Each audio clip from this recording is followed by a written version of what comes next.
What'd you make of the knockout? Tell you what, man, when that shot came in and he hit the canvas, before he even hit the canvas, I think that I was already climbing on top of the chair. I had people behind me, sit down, sit down.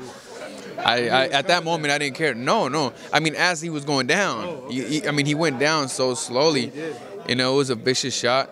I was worried. I mean, no one thought that Danny would go down in that fashion, and it was bad. It was terrible to see, but thankfully he was able to get back up, and he seems to be doing fine. But it was a vicious shot, you know, and what caused it was just a lazy jab. He threw a lazy jab, and he did not bring it back to defend himself. And that's when the right hand came in. You see, so all them young up-and-coming fighters, you know, when a trainer tells you bring your jab back, that's exactly why they say it.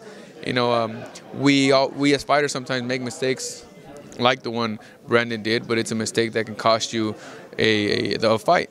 And that's exactly what happened with Brandon Rios, unfortunately. I mean, I was rooting for him. I even bet some money on him because he's my boy and I wasn't going to go against him. And but I lost my money and he did not win, but I'm glad he's healthy and he's doing fine. And, well, Danny Garcia won.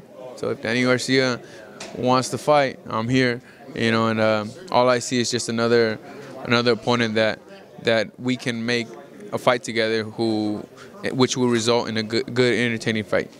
A lot of stuff happened after the fight, but I do want to ask you, up to that point, how were you seeing the fight, and what'd you make of both Danny and Brandon's performances up until the knockout? You know what, Brandon surprised me. I think that he was fighting well. He came out very agile, you know, I mean, more than he usually is. You know, he was moving his head a little more often than he used to in the past. And I saw a younger Brandon Rios. He was fighting well. I think he surprised a lot of people. He stunned Danny Garcia a few times, and I think Danny respected him. But the thing is that you can never get overconfident in a fight, and I think that's exactly what happened. I mean, the thing with Brandon, he knows that he could take strong shots, you know, and he could just walk right through them without a problem. I think that he felt that he was able to take some of his shots, and he said, you know what, Danny isn't going to do anything to me, and that's when he got overconfident. In the 7th round, the momentum of the fight dropped. If you can't go back to it, the 7th round, just the momentum of it just dropped, and both fighters seemed to take a little bit of a breather. 8th round, Brandon kept that same momentum, which was low, you know, and the same pace of the fight where it had dropped down to, and then he threw that lazy jab while he was coming in, and he got caught with the right hand. It's just a vicious shot. Shawn Porter jumps in the ring, confronts Danny Garcia. Were you surprised by that? It's boxing. Things like that happen. You like that then? I can't say I like it. I can't say I expected it. It's just, you know, it's boxing and this is an aggressive sport. And Shawn feels that Danny's ducking him. And, I mean, like a true man, you go up there and you say, what's up, man? You know, are we going to make this fight happen or not?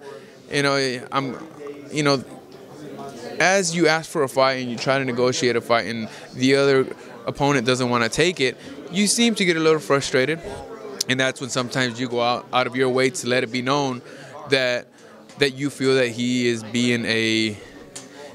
trying to look for a way out of the fight.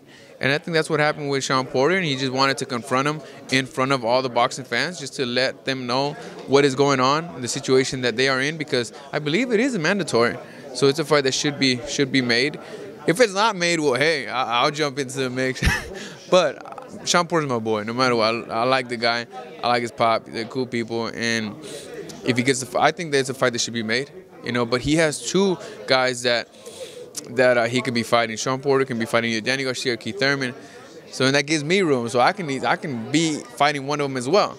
So I think, you know what, the next fight should be Shawn Porter or Danny Garcia or Keith Thurman or myself, Jessie Vargas against Keith Thurman. You see, that'd be a double-header of a welterweight fight. It would be terrific. Wouldn't it be? I mean, Shawn Porter, Jessie Vargas, Danny Garcia, Keith Thurman. That'd be good. My last question is, Shawn earlier today too confronted Keith Thurman here in the press room, and he was like, "Hey man," Shawn just wanted to fight. If you need, no, he was like, "Hey man," if you need it back. If he should have just told me. I was gonna ask you. I would have took care of one, and then he could have took care of the other. Do you want to do that to Keith Thurman? Does that make you want to do that? Nah, I'm over it. Don't worry about it. You know, I'll be there. I'll be back. I'll be back, and I got a loyal fan base. I love you all. Thank you for all the support. I truly appreciate it. And I'll be back very soon. I have a big fan base, and you know what? Whoever I fight, the stadium is going to be packed, and I hope that the next one is going to be here at the Mandalay Bay.